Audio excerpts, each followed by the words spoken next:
Puebla, Mexico, March 15, 2019. A 4-year-old boy walks down the long corridor of the General Hospital, holding his mother's hand. His name is Diego Vasquez. Just hours earlier, he'd survived an emergency surgery after a domestic accident that nearly cost him his life. The doctors called it a miracle. But what happened in the next 48 hours would challenge everything we know about life, death, and human consciousness. Because when little Diego finally woke up from anesthesia, he wasn't the same child anymore. His first words froze everyone in the room. "Mommy, I died, but not here. I died before, when I was Carlos." Then he touched his chest, right over his heart, and whispered, "The bullet came in here." At first, his mother, Maria Elena Vasquez, thought it was the confusion of anesthesia. The doctors called it post-surgical delirium, but Diego didn't stop. He continued, "I was 23 years old. The year was 1987. I worked at the Civil Hospital of Guadalajara. Do you remember me, Mommy? You cried so much when I died." Maria Elena froze. She had never been to Guadalajara. She had never met anyone named Carlos. And Diego, her quiet, playful 4-year-old child, barely knew how to count to 10. How could he possibly describe in perfect Spanish a hospital 1,000 kilometers away? What began that day would soon become the most documented case of reincarnation ever recorded in Mexico. A case that would involve doctors, psychologists, and forensic investigators, studied for years by the National Autonomous University of Mexico. And what Diego revealed in the days that followed wasn't just impossible, it was verifiable. 3 days earlier. To understand what happened to Diego, we have to go back to 3 days before the accident. At that time, Diego was a perfectly normal child. He played with toy cars, watched cartoons, and his biggest daily decision was whether to have chocolate or vanilla ice cream. He was the only son of Maria Elena, a 31-year-old seamstress, and José Vasquez, a mechanic. A humble, hard-working family living in a small apartment in the San Manuel neighborhood. They had never studied medicine. They had never even left Puebla. But on the morning of March 12, Diego fell down the staircase of their apartment building. He suffered a severe head injury and massive blood loss. Paramedics reported that he stopped breathing for almost 2 minutes on the way to the hospital. At the General Hospital, the emergency team worked for hours to stabilize him. The surgery lasted 5 hours. Twice during the procedure, Diego went into cardiac arrest. Twice, he was resuscitated. And it was after that second resuscitation that everything changed. The awakening. 3 days later, Diego opened his eyes. He didn't ask for his mother. He didn't cry. He didn't even ask for water. Instead, he looked at the doctors and said, "Doctor, where are the other wounded? The shooting was bad. I need to help." The chief nurse, Carmen Morales, who had worked 20 years in pediatric emergencies, said she had never seen anything like it. A 4-year-old child using precise medical terminology, asking about multiple trauma protocols, was simply impossible. But this was only the beginning, because Diego hadn't just changed his personality. He had somehow become someone else entirely. Someone with memories, knowledge, and experiences belonging to a man who had died 32 years before he was born. The examination. On the 4th day of hospitalization, neurologist Dr. Roberto Mendoza conducted a routine examination to check for any neurological damage. It was supposed to be standard procedure, but midway through the test, Diego looked directly at the doctor and said, "Doctor, you're doing it wrong. To assess post-trauma neurological damage, you start with the pupillary reflex using direct light, then check the corneal palpebral reflex, and only after that, the deep tendon reflexes. It's basic neurology protocol." The room went silent. Dr. Mendoza stood frozen, not just because the words were technically perfect, but because Diego was absolutely right. "It was as if I was talking to a colleague," the doctor later said. "He spoke with a mastery that even third-year medical students don't have." Then Diego looked at his stethoscope and added, "That model's outdated, doctor. In the Civil Hospital of Guadalajara, where I worked, we used the Littman Cardiology Treasuris, much better for detecting murmurs in polytrauma patients." The doctor nearly dropped the stethoscope. How could a 4-year-old possibly know about medical equipment, let alone a model released years after 1987, the date Diego kept mentioning? Then Diego said calmly, "You seemed worried, doctor. I know it's hard to believe, but I really worked there. I was a second-year resident in emergency and trauma. My supervisor was Dr. Hernandez, Miguel Hernandez. He has a scar on his left hand from an accident when he was an intern." That last detail changed everything. The call that changed everything. Dr. Mendoza decided to verify the story, not because he believed it, but to disprove it. He picked up his phone and called the Civil Hospital of Guadalajara. He wanted proof that this was all a delusion. But what he heard on the other end left him pale. The hospital's medical records office confirmed, "Yes, doctor, we have a file for Carlos Mendoza Garcia, second-year resident in emergency and trauma. He died in July 1987. And yes, his supervisor was Dr. Miguel Hernandez, who indeed has a visible scar on his left hand." When Dr. Mendoza hung up, his hands were shaking. He immediately called Diego's parents. Their 4-year-old son had just provided accurate, verifiable details about a man who died 32 years earlier. How was it possible? How could Diego know all this? And why did he keep insisting he needed to go home to Guadalajara? The return. For 3 days, Diego grew more restless. He wouldn't eat. He barely slept. He kept repeating, "I need to go home. My family is waiting. They don't know I'm okay." Finally, Maria Elena made the hardest decision of her life. "If this can bring peace to my son, then we'll go to Guadalajara." The 7-hour drive was long and tense, but as soon as they entered the city, Diego began giving precise directions. "Turn right on Judas Avenue, now left on Morelos Street. The house is the third from the corner, blue with a white gate." Jose, the father, followed skeptically. How could a child know the streets of a city he'd never visited? But when they arrived, the family fell silent. There it was, exactly as Diego described, a blue house with a white gate and an elderly woman watering her garden. Diego jumped out of the car, ran towards her and shouted, "Mama Rosa, I'm back! It's me, Carlos! I didn't really die!" The woman dropped the watering can. Her name was Rosa Garcia, 74 years old, and Carlos Mendoza Garcia had been her son. The son who died tragically in 1987, shot during a hospital incident. The son she had mourned for 32 years, now staring back at her through the eyes of a 4-year-old she had never met. But the most disturbing part was still to come. What happened inside the blue house on Morelos Street number 237 would defy every logical explanation anyone could think of. Rosa Garcia, still trembling from shock, invited the family inside. Her hands shook as she unlatched the gate. The boy, Diego, walked in like someone who knew every corner of the house. "Mama Rosa," he said calmly, looking around, "you moved the living room." Rosa froze mid-step. "The TV used to be by the window," Diego continued, "and the brown couch used to face the center, not the wall." Rosa almost collapsed. "How do you know that?" she whispered. "I moved those things just 2 years ago." Carlos, her son, had been dead for more than 30. But Diego kept moving through the house with unsettling familiarity. "My room was down the hallway, second door on the right. The bed was under the window because I liked watching the stars before I slept." He paused at the doorway. "Can I go in?" he asked softly. Rosa's hands shook as she opened the door. The room looked exactly as it had the day Carlos died. She had never found the courage to change anything.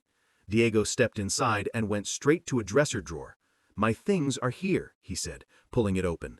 Inside were old medical diplomas, a stethoscope, and a graduation photo of Carlos, 21 years old, smiling. Then Diego pointed toward the bathroom. He murmured, "Behind the mirror, there's an envelope with pictures of a woman.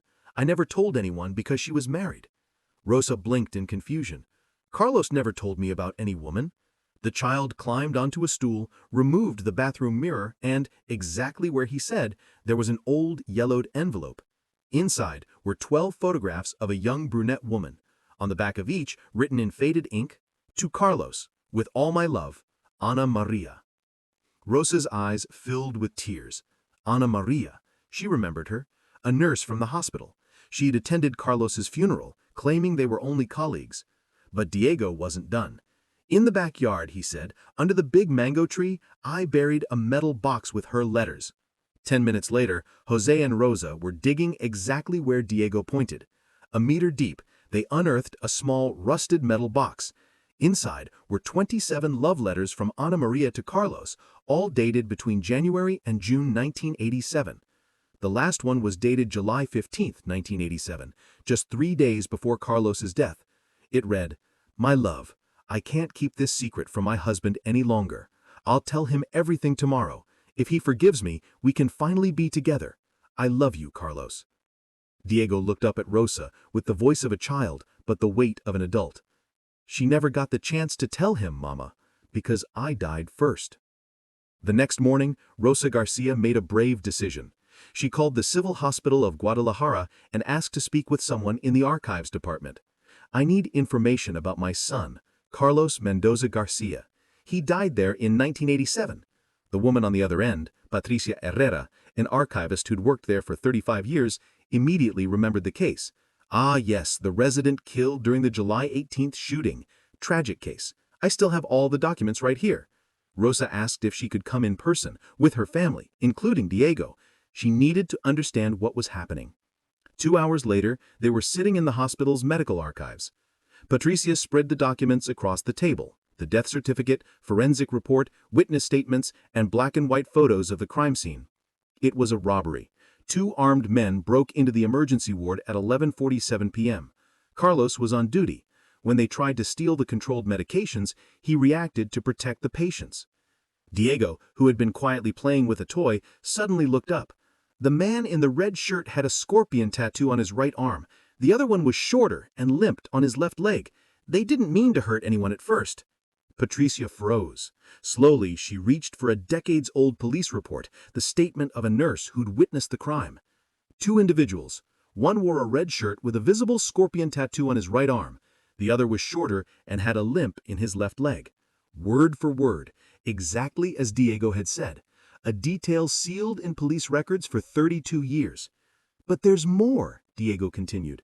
"When the man in red aimed his gun, I was protecting Señor Esperanza. She was in bed 12, sick with pneumonia. He shouted, 'Move, doctor!' and I said I wouldn't let them hurt her. That's when he shot me." Patricia's hands trembled as she searched through the files and found another witness statement. "Patient, Esperanza Morales, 67 years old, bed 12, pneumonia. Dr. Carlos stood in front of my bed and said he wouldn't let them hurt me. The man shouted for him to move. He refused. The man shot him." Diego pointed at an old photo on the table. "That's Doña Esperanza," he said softly. "She always had her rosary in her hand. She prayed quietly through the night. She survived." Patricia checked the hospital records. Esperanza Morales was discharged 3 days later. She lived until 2003. Diego smiled faintly. "She was kind to me," he said. "She used to give me honey candies she kept in her drawer." Rosa began to cry, not from sorrow, but from something else. For the first time in 32 years, she understood how her son had died, as a hero. But the hospital records had one final revelation. Patricia pulled out a small, worn folder from the back of the cabinet. "There's something else," she said, "something very few people know."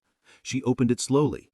Inside was a microcassette labeled Carlos Mendoza Garcia, July 17, 1987. Carlos used to write voice notes about difficult cases. This was the last one. It was never added to the official report. You'll understand why. She placed the cassette into an old player and pressed play. A young man's voice filled the room. Personal notes, Carlos Mendoza Garcia, July 17, 1987, 8:30 p.m. I just finished my shift, but I'm worried. Something strange is happening at the hospital.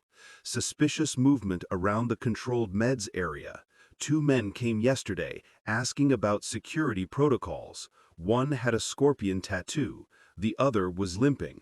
They claimed to be inspectors from the health department, but something didn't feel right. I'll report it to security tomorrow. The tape stopped. Silence. Then Diego, who had been still the whole time, whispered, "Can I talk to it?" Rosa nodded hesitantly. Diego leaned toward the microphone and spoke as if to an old friend. Carlos, it's me, or it's us. You never got to warn security, remember? They came back the next night when you were taking care of Doña Esperanza. Then, something no one could explain happened. The recorder responded, "I can hear you. How is this possible?" It was Carlos's voice, answering in real time, a man who'd been dead for 32 years. "It's possible because we're the same soul," Diego said quietly. "You didn't really die, you came with me. That's why I remember everything." He paused. "Ana Maria got your letter, Carlos. She cried at your funeral. And Mama Rosa, she's okay. She kept your room just the same. She loves you." The recording continued for 7 minutes and 23 seconds. The entire exchange was captured by Patricia Herrera and later analyzed by forensic audio experts at the National Autonomous University of Mexico. The results confirmed it. 2 distinct voices, one belonging to a young child, the other to an adult male. No overlap, no digital manipulation, and no possible explanation. But the most astonishing part came at the end. "Diego," Carlos's voice said, "I need to tell you why I came back. I didn't return just to say goodbye. There's something that needs to be set right, something only you can fix." Diego leaned closer. "What is it, Carlos?" "My body," Carlos said. "It wasn't buried in the right place. There was a mistake at the cemetery. My headstone is on grave 247, section C. But my body is 50 meters north, in grave 312, section D. No marker, no name." Rosa gasped. "How could that be? I was at your burial. You were buried under your headstone." "There were 2 funerals that day. The gravedigger mixed them up. The man buried in 312 is in my place, and I'm in his." Then Diego added, calmly but firmly, "In grave 312, section D, at exactly 2.3 meters deep, you'll find a brown coffin with gold fittings. Inside, there's also a graduation ring from the University of Guadalajara's medical school, with the initials CMG engraved on the inside." Patricia scribbled furiously. "How can a 4-year-old know such exact measurements? Because I'm Carlos, and I need to rest where I belong." But even that wasn't the final revelation. "Inside the jacket pocket," Carlos's voice said, "you'll find a letter. I wrote it for Ana Maria the night before I died, but I never got to give it to her." 2 days later, Rosa obtained judicial authorization for an exhumation at the Guadalajara Municipal Cemetery. The team followed Diego's coordinates to the letter. At exactly 2.3 meters deep, the gravediggers struck something solid. A brown coffin, its brass fittings still glinting faintly under the flashlight beams. When they lifted the lid, silence fell, because what they saw inside should have been impossible. There lay the body of a young man, astonishingly well preserved after 32 years underground. He was dressed in a blue suit, and on his left hand he wore a graduation ring from the University of Guadalajara's medical school. Inside the ring, in tiny engraved letters, were the initials CMG. In the inner pocket of his suit, exactly where Diego had said it would be, they found a sealed envelope with the name Ana Maria written in delicate handwriting. Forensic testing confirmed it beyond doubt. The body was indeed Carlos Mendoza Garcia. His fingerprints matched the hospital records from 1987. Rosa, the mother, who had waited more than 30 decades, opened the letter, surrounded by family and officials. Her hands trembled. Inside, written in faded ink, were words that silenced the entire room. "My dearest Ana Maria, if you're reading this, it means I didn't survive.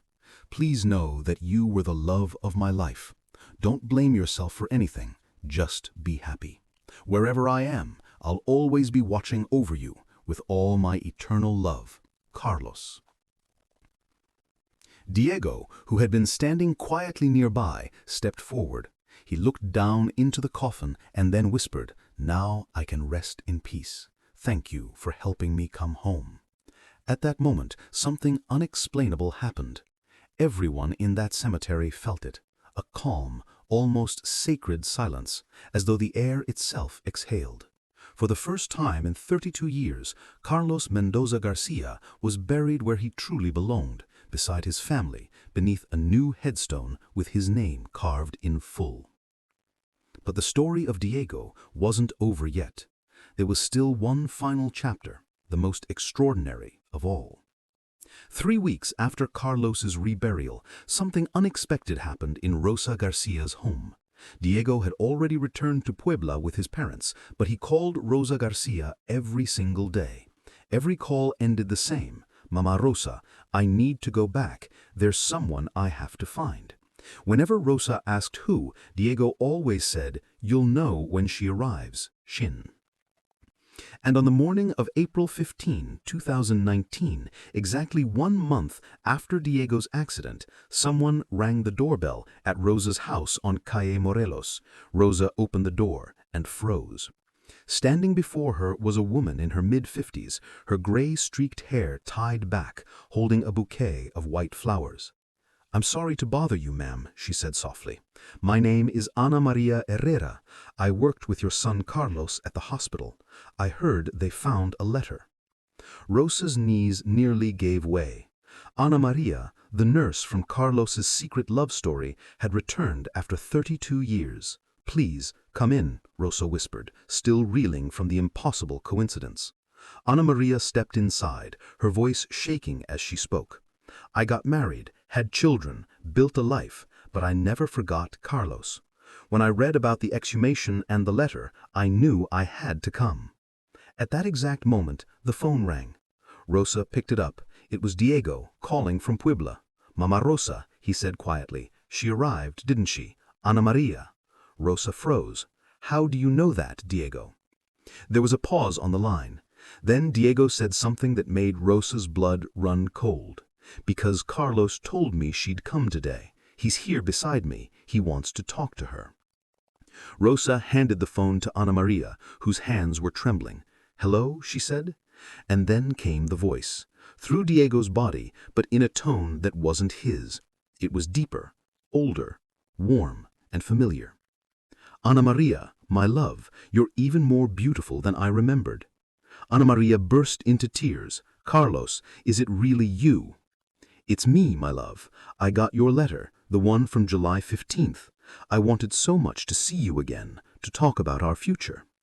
"Carlos, I'm so sorry," Ana cried. "I should have told my husband sooner, if I had." "Don't blame yourself, Ana," Carlos interrupted gently. "You did what you thought was right. I've always understood."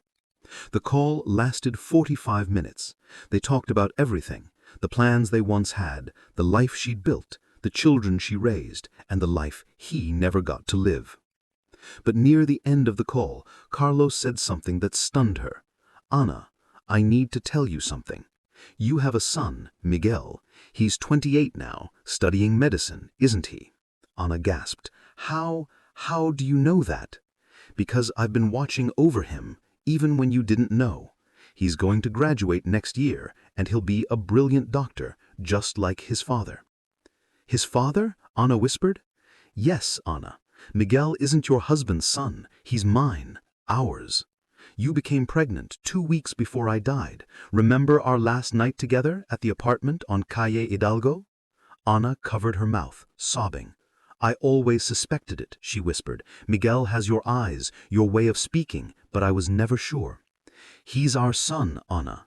He deserves to know the truth, not to break your family, but to understand why he's always felt different, why he wanted to be a doctor even without a single doctor in his stepfather's family.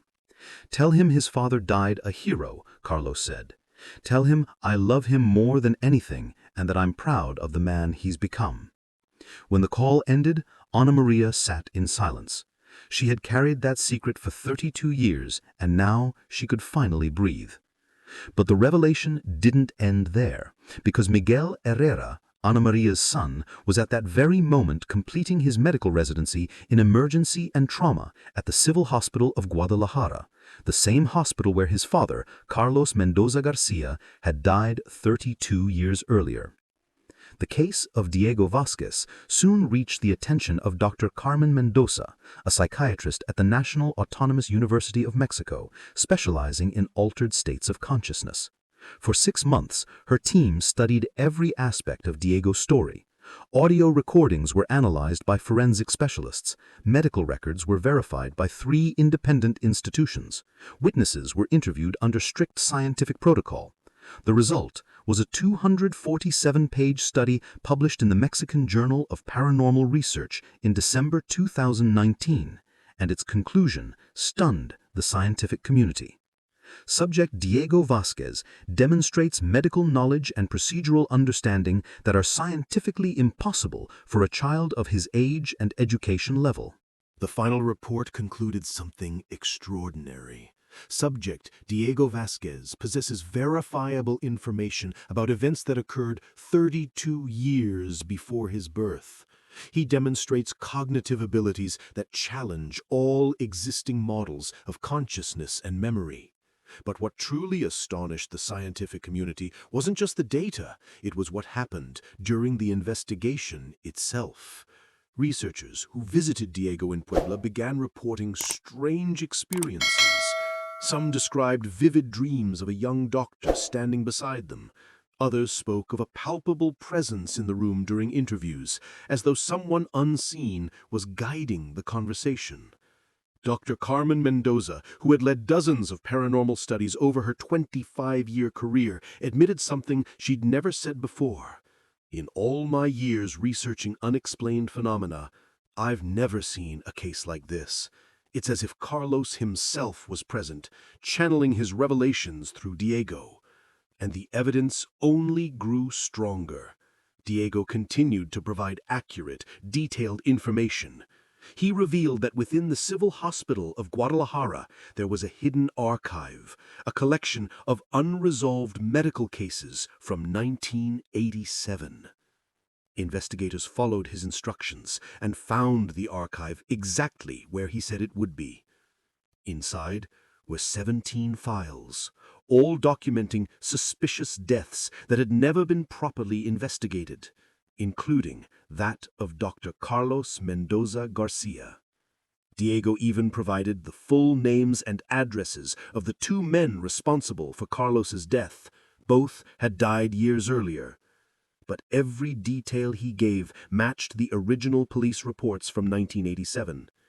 He described, with surgical precision, the original floor plan of the hospital as it existed before the 1991 renovations, details that no one outside the staff could possibly know.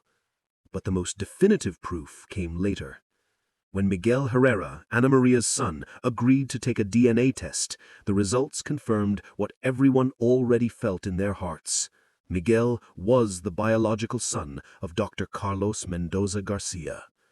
When he learned the truth, his reaction was both heartbreaking and profound. I always felt there was something different about me.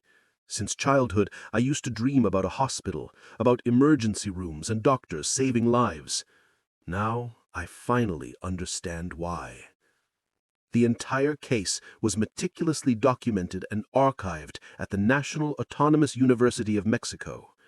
Today, it's studied by researchers around the world as one of the most compelling and scientifically supported cases of reincarnation ever recorded. As for Diego, now 7 years old, he continues to live a peaceful life with his parents in Puebla. The memories of Carlos have gradually faded, as though his mission had been completed. He still visits Rosa Garcia once a month. He plays in the same garden where he once found that buried box, but now he's just a normal child. No more nightmares, no more visions. Ana Maria made peace with her past and told her family the truth. Her son now goes by the name Dr. Miguel Mendoza Herrera and works at the Civil Hospital of Guadalajara, the very same hospital where his father died, honoring the man he never met. And Rosa Garcia, now 76 years old, finally found the peace she'd prayed for. My son came back to finish what was left undone. Now he can rest, and so can I. This was the first confirmed case of reincarnation in Mexico. A story that defied logic, challenged science, and touched countless lives. But according to researchers at the National University, it may not be the last. Across the country, there are other children. Children who remember lives they never lived, places they've never been, and people they've never met. So what do you believe? Could human consciousness truly survive death and return in another body to finish what was left behind? The next case might be closer to you than you think.